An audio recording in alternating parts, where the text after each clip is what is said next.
హన్మకొండలో పోలీసుల నిర్బంధం కొనసాగుతోందని మాజీ మంత్రి ఎర్రబెల్లి దయాకర్ రావు ఆగ్రహం వ్యక్తం చేశారు. డ్రైవర్ శంకర్ గౌడ్ కు నివాళి అర్పించేందుకు బయలుదేరిన ఎర్రబెల్లిని తన నివాసంలో హౌస్ అరెస్ట్ చేశారు పోలీసులు. హన్మకొండలోని రామ్నగర్ లో ఉదయం నుంచే ఎర్రబెల్లిని పోలీసులు నిర్బంధించారు. బాధిత కుటుంబానికి భరోసా కల్పించేందుకు వెళ్లేందుకు కూడా రేవంత్ సర్కార్ అనుమతి ఇవ్వరా అని ఎర్రబెల్లి మండిపడ్డారు. అడ్డమైన స్టేట్మెంట్లు ఇస్తూ రేవంత్ సర్కార్ పాలనలో అట్టర్ ఫ్లాప్ అయ్యారని ఫైర్ అయ్యారు. ఇప్పటికైనా ఆర్టీసీ కార్మికుల డిమాండ్లను పరిష్కరించాలన్నారు Errabelli Dayakar Rao. RTC driver senior most driver Narsampet వాస్తవ్యులు శంకర్ గౌడ్ గారు చనిపోవటం చాలా బాధాకరం. నిన్న కూడా నేను చాలా రిక్వెస్ట్ కూడా చేశాను.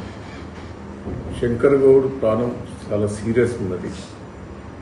మీరు హైదరాబాద్ తీసుకుపోమని మంచి హాస్పిటల్ జాయిన్ చేయను. ఈ హాస్పిటల్ జాయిన్ చేయకముందే ఆయన చనిపోక ముందే ప్రభుత్వం మీరైతే ఎలక్షన్ల ముందు అయితే డిమాండ్లకు మీరు హామీ ఇచ్చారో హామీని నెరవేర్చేటట్టు మీరు ప్రకటించండి. ఆయన ఆత్మశాంతి అన్న గుర్తుంది, లేకపోతే ఆయన బతికేందుకు అవకాశం ఉంటుంది అని కూడా నేను అక్కడ రిక్వెస్ట్ చేశాను. అయినా కూడా పొన్నం ప్రభాకర్ పట్టించుకోలేదు, రేవంత్ రెడ్డి గారు పట్టించుకోలేదు, వాళ్ళ మంత్రులు ఎమ్మెల్యేలు కూడా ఎవరు కూడా పట్టించుకోలేదు. వచ్చి ధైర్యం చెప్పే పరిస్థితి కూడా లేదు.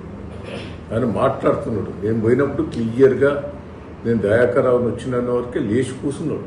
కూర్చొని నమస్కారం పెట్టి ఎందుకు తొందరపడ్డావా అది ఇది అంటే, లేదు మా కార్మికుల ఇబ్బంది పడుతున్నారు, నేను వాళ్ళ కోసం ఎంతైనా త్యాగం చేస్తాను అంటే ఆయన తృప్తిగా ఉంటుంది. దయచేసి అయినా ఇప్పటికీ మీరు నిన్న క్యాబినెట్లో కూర్చున్నారు. క్యాబినెట్లో కూర్చున్నప్పుడు మీరు డిక్లేర్ చేయవచ్చు ఉండే. మీరు హామీలన్నీ మీ లక్షల ముందు హామీలు ఇచ్చినాయని నెరవేరుస్తాం, ఆర్టీసీ కార్మికులకు ఏమేమి ఇచ్చినా అవి నెరవేరుస్తామని చెప్తే అయిపోతుంది. 3 ఏళ్ళు అయిపోయింది. వాళ్ళు గోస పడుతున్నారు. మళ్ళీ ఆర్టీసీ మొత్తం లాస్లో పోయింది.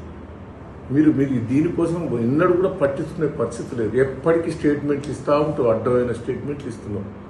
కాళేశ్వరం 3 ఏళ్ల బట్టి గడిపినాం. కాళేశ్వరం మీద రాజకీయం చేసినాం. ఇప్పటికైనా నీకు బుద్ధి రాలేదు. ఆల్రెడీ హైకోర్టు క్లియర్గా చెప్పేసారు, చిన్న తప్పు జరగలేదు, కేసీఆర్ను హరీశ్రావు జోలికి పోవద్దు, దాని గురించి క్లారిటీగా చెప్పింది. ఇంత మంచిగా చెప్పిన కోర్టు నీకు ఇప్పటికైనా బుద్ధి వస్తలేదు. దయచేసి నేను రిక్వెస్ట్ చేస్తున్నా, మొత్తం మీరు కార్మికులను ఇప్పుడు పాపం వాళ్ళు ఆర్టీసీ డ్రైవర్లు, కాంట్రాక్టర్లు, యూనియన్ వాళ్ళంతా కలిసి ఆర్టీసీ డిపో ముందర పెట్టి ధర్నా చేసి, ధర్నా కూడా ఏం చేస్తామని అంటలేదు, ఆడబెట్టి ఆ శవం పెట్టి ఇవాళ అర్పించాలని రిక్వెస్ట్ చేస్తే ఆ శవాన్ని కూడా మీరు అడ్డుపడుతుంది ప్రభుత్వం. మా వాళ్ళందరినీ అరెస్ట్ చేస్తున్నాం. ఇప్పుడు పెద్ద సుదర్శన్ రెడ్డి గారిని అరెస్ట్ చేసినాం, అందరినీ అరెస్ట్ చేస్తున్నాం. నన్ను అరుణ్ రమేష్ గారిని మా నాయకులందరినీ గృహ నిర్బంధన చేశాం. ఇది ఎంతవరకు సమంజసం? ఆయన నేనంటే అభిమానం, నేను పోయి పలకరిస్తే కుదరదు. నాకు కూడా తృప్తి అనిపిస్తుంది. ఆ కుటుంబ సభ్యులను నిన్న పాప ఆయన లేచి ఏడ్చిండు రా. నేను ఎందుకు ఇట్లా ఆ కుటుంబానికి ఏం చేస్తావో చెప్పు, మొదలు ఆ కుటుంబాన్ని ఏం ఆదుకుంటావో చెప్పు. ఇంత ఘోరమైన పరిస్థితి ఎప్పుడైనా వచ్చిందా? ఇప్పుడు ఇదే కాకుండా మళ్ళీ పర్కాల్లో ఆసనపట్టిలో చేసుకున్నారు, భూపాల్పిల్లో చేసుకున్నారు, నల్గొండలో చేసుకున్నారు. ఇట్లా దిందినా పెరిగిపోతానే.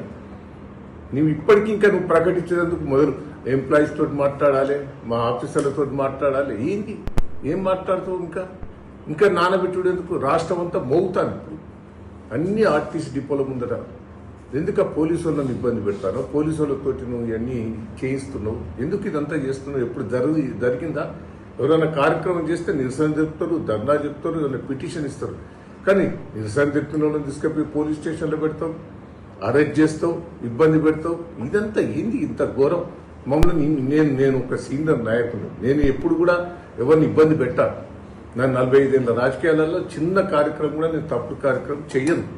మరి నన్ను ఇంట్లో కూడా మీరు అరెస్ట్ చేయటం ఎంతవరకు సమంజసం? ఇది పొద్దునే బయటికి పోకుండా ఏసీపీలు, సిఐలు, ఎస్ఐలు, కానిస్టేబుల్ 40-50 మందిని నన్ను, అరుణ్ రమేష్, ముఖ్య నాయకులందరూ పోయి, ఇప్పుడు గౌడ సంఘ వాళ్ళ కుటుంబ సభ్యులు కూడా ఉన్నారు, వాళ్ళ బంధువులు ఉన్నారు, వాళ్ళు కూడా పోదామని అంటే గౌడ సంఘం అధ్యక్షులు ఉన్నారు, వాళ్ళని కూడా మీరు ఆపుతారు. ఎంతవరకు? దయచేసి నేను చెప్తున్నా, ఈ ప్రభుత్వానికి ఇంకా పొడిగిస్తే ఇంకా హీనమైన పరిస్థితి వస్తుంది. ప్రజలు తిరగబడి తన్నే రోజు వస్తుంది. ఆ తన్నకుండా చేయాలంటే ఇమ్మీడియట్లీ మీరు ప్రకటించండి, వాళ్ళ కోరికలను ప్రకటించండి. ఆ కుటుంబాన్ని సరే, ఆ కుటుంబాన్ని ఈ హత్య రేవంత్ రెడ్డి గారి ప్రభుత్వ హత్యే. దీన్ని ఈ హత్య రేవంత్ రెడ్డి గారు ప్రభుత్వం చేసిన హత్యే. ఇమ్మీడియట్లీ నేను ప్రజలకు కూడా రిక్వెస్ట్ చేస్తున్నా, ఏం చేసినావో ఆ పాపం అంతా ప్రజలు మీ మీద తీరుతారు. కానీ ఇప్పుడైతే ఆ కుటుంబాన్ని ఆదుకుంటావు, ఏం ఆదుకుంటావో చెప్పు, ప్రకటించు.